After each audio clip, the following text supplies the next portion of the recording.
নমস্কার সকলকে। দিনটি ছিল রবিবার। আমরা বেরিয়ে গেছিলাম ময়ূর দেখার উদ্দেশ্যে। সেই পাহাড়টি দেখিয়েছিলাম আপনাদের, ময়ূরের জায়গা, সেইখানেই আমরা যাচ্ছিলাম। এই যে আমার বান্ধবীর মেয়ে, আমার ছেলে, হাজব্যান্ড আর আমার বান্ধবীও ছিল পিছনের গাড়িতে। তো সবাই মিলে আমরা বেরিয়ে পড়েছি ময়ূর দেখতে। দেখুন কি ভীষণ সুন্দর লাগছে আকাশটা, যেন মনে হচ্ছে দুর্গাপুজোর আকাশ। আমার ভীষণ ভালো লাগে এরকমভাবে আকাশ দেখতে। আকাশ দেখতে দেখতে পৌঁছে গেলাম গন্তব্যস্থলে। খুব কাছেই ছিল আমার বাড়ির। নিচেই গাড়ি রাখার সময় দেখছি এই বেদানা গাছটা, কত সুন্দর বেদানা হয়েছে। তারপরে উপরের দিকে ওঠার পালা। বেশ কিছুটা ওঠার পরে আমাদের মনের মধ্যে জাগলো একটু নিজেদেরও ভিডিও নেওয়া হোক। তাই এই যে আমার বান্ধবী আমার ভিডিও করে দিচ্ছিল, আমি উপরের দিকে উঠছিলাম আর একটু স্টাইল দিলাম, আর আমার বান্ধবীরও একটু ভিডিও নিয়ে নিলাম। তারপরে আবার কিছুটা এগিয়ে যেতে যেতে বেশ কষ্ট হচ্ছিল, অনেকটা উঁচুর দিকে। তো দেখতে পেলাম একটা মন্দিরের, এই মন্দিরটা আমার অন্য একটা ফ্রেন্ড কান্তার বাড়ির সামনেই।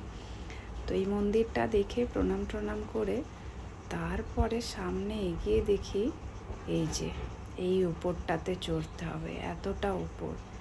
এ তো ভেবেই মাথা খারাপ, কিভাবে চড়বো।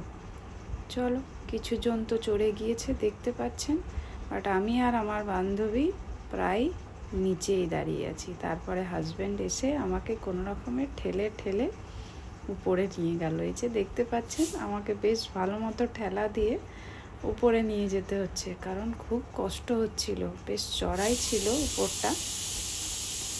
তো কোনো রকমভাবে উপর দিয়ে নিয়ে যাচ্ছিল, আর আমার বান্ধবী সেটা খুব মজা করে স্লো মোশন করেছে।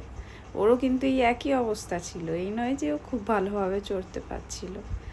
তো যাই হোক, আমার অন্য ফ্রেন্ডটা আমাদের সাথে ছিল না, ওই অ্যাকচুয়ালি আমাদের এখানে যাওয়ার জন্য বলেছিল। তাই এত চড়তে ওকে খুব মনে মনে বকাবকি করছিলাম সবাই মিলে।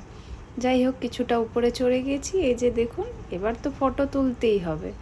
বেশ কয়েকটা ফটো তুলে নিলাম আমি আর আমার বান্ধবী। ওদিক থেকে রীতিমতো সবাই বকাবকি শুরু করেছিল যে এবারে তো ময়ূর চলে যাবে, তোমরা যদি এত ফটো তুলতে থাকো। যাই হোক, ছেলে আর এই বান্ধবীর মেয়ে পিঙ্কু, এরা দুজনেই গল্প করছিল। বেশ টায়ার্ড হয়ে গেছিলো ওরা। তো গল্প করছিল আর সিনারি দেখছিল। দেখুন কি ভীষণ সুন্দর সিনারি। এই যে এই আকাশটা দেখে আমি খুব গান গাইছিলাম, খুব ভালো লাগছিল। অন্য আওয়াজের জন্য আমি গানটা দিতে পারলাম না, কিন্তু